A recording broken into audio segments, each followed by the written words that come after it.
If you don't find it out and you struggle a lot with the things that gifted adults struggle with, and that's not even saying anything about twice exceptionality and multi-exceptionality, having giftedness plus other neurodivergence.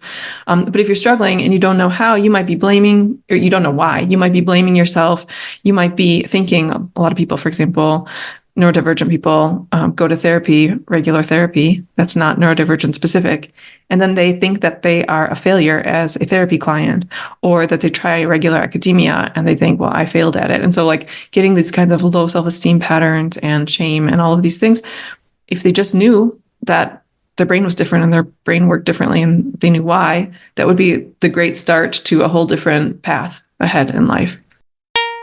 That is Jennifer Harvey Sallin from her interview with Megan Griffith for the Neurocuriosity Podcast.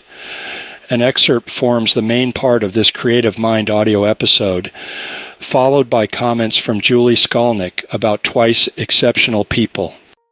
Welcome to the Neurocuriosity Club Podcast. So for everybody listening, I have with me today Jennifer Harvey Sallin, who runs the Instagram account at InterGifted. And we are going to be talking about giftedness today, which is a form of neurodivergence. And it's something that I have lots of questions about that I'm excited to ask Jennifer. And we're just going to have a really cool conversation about what it's like to be a gifted adult.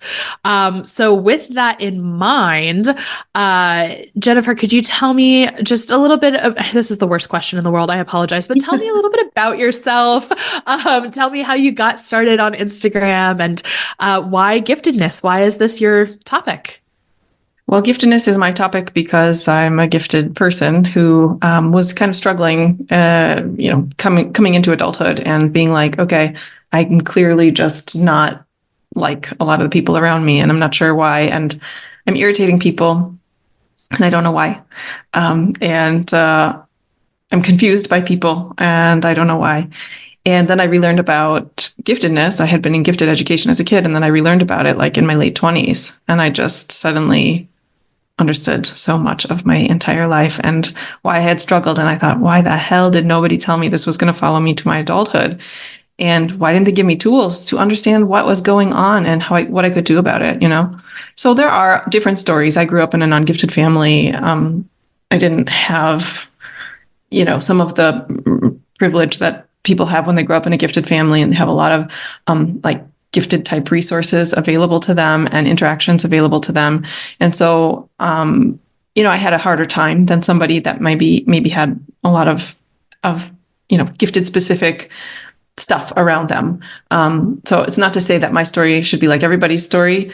But yeah, that was a big awakening for me. And then I started looking at what is gifted psychology? What is gifted specific psychology for adults? And there was just almost nothing. There was the blessed book, Living with Intensity, which I make a lot of reference to.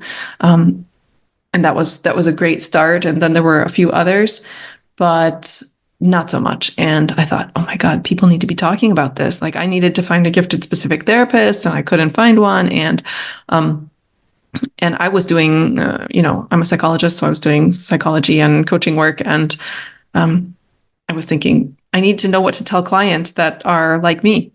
And then I thought, well, I need to work with more clients like me. That would solve a lot of my career dilemmas anyway. So then I rebranded myself and moved into the gifted specific space. I obviously did a ton of study and, figured out how to best support people like myself.